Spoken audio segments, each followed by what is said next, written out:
বুধবার বনমালীপুর মণ্ডলের অন্তর্গত লালবাহাদুর চৌমুহনীতে বিজেপি ত্রিপুরার প্রাণপুরুষ তথা বরিষ্ঠ নেতৃত্ব স্বর্গীয় শ্যামহরি শর্মার মৃত্যু দিবস পালন করা হলো।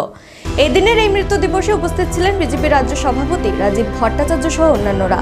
শ্যামহরি শর্মার প্রতিকৃতিতে পুষ্পার্ঘ্য অর্পণ করে তাকে শ্রদ্ধা জ্ঞাপন করা হয়। সংবাদ মাধ্যমের মুখোমুখি হয়ে রাজ্য সভাপতি রাজীব ভট্টাচার্য এই দিনের গুরুত্বপূর্ণ ইতিহাস সম্পর্কে বিস্তারিত তুলে ধরেন। তিনি আরো বলেন, স্বর্গীয় শ্যামহরি শর্মার এই বলিদানের কারণে আজ রাজ্যে বিজেপি সরকার সুষ্ঠুভাবে পরিচালনা করতে পারছে। পাশাপাশি তিনি জানান, শহীদ শ্যামহরি শর্মাকে স্মরণ করে রাজ্যের বিভিন্ন জায়গায় নানান কর্মসূচি গ্রহণ করা হবে।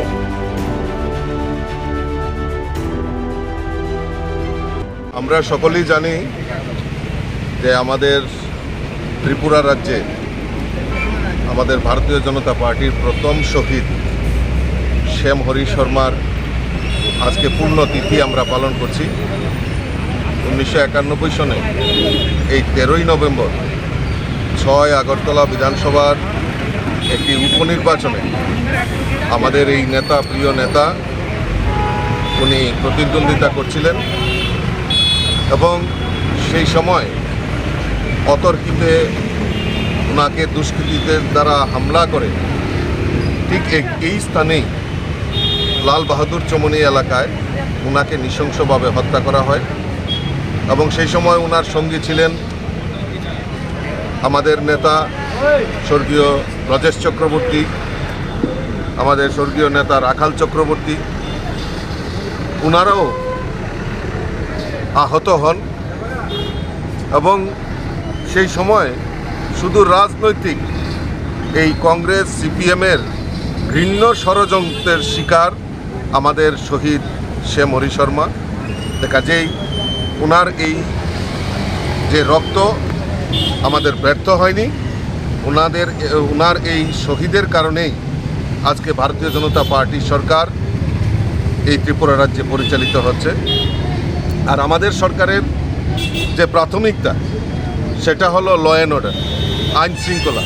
এই রাজ্যের আইন শৃঙ্খলাকে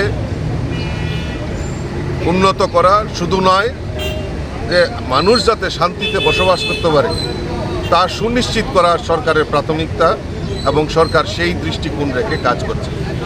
আজকে ওনারা সেই সময় মনে করেছিলেন যে শ্যামহরি শর্মাকে হত্যা করে বিজেপিকে রুখার একটা প্রয়াস এবং ষড়যন্ত্র করেছিলেন, কিন্তু মানুষ তার জবাব দিয়েছে। কাজেই আজকের এই পবিত্র দিনে আমাদের মনে হয় যে আমাদের এই শ্যামহরি শর্মার রক্ত বৃথা যায়নি। এই শহীদ শ্যামহরি শর্মার রক্তের কারণেই আজকে ভারতীয় জনতা পার্টির সরকার হয়েছে। কাজেই সন্ত্রাস এটা মানুষ কোনোদিনও চায় না। মানুষ চায় শান্তিতে এই ত্রিপুরা রাজ্যে বসবাস করে মানুষের উন্নয়ন এবং এই ত্রিপুরা রাজ্যের উন্নয়নকে ত্বরান্বিত করতে আমাদের সরকার, আমাদের কেন্দ্রে নরেন্দ্র মোদীজি সরকার, রাজ্যে মাননীয় মুখ্যমন্ত্রী প্রফেসর ডক্টর মানিক সাহাজির নেতৃত্বের সরকার, এই সরকারের প্রাথমিকতা এবং মানুষের জন্য কাজ করা, সমাজের প্রত্যেকটা বর্গের জন্য কাজ করা এবং সেই প্রাথমিকতা নিয়ে কাজ করছে। আমি আজকের এই শহীদ শ্যামহরি শর্মাকে অনেক শ্রদ্ধাঞ্জলি নিবেদন করছি এবং আজকে বিভিন্ন জায়গাতে এই শহীদ শ্যামহরি শর্মাকে স্মরণ করে আমাদের বিভিন্ন কর্মসূচি গ্রহণ করা হয়েছে।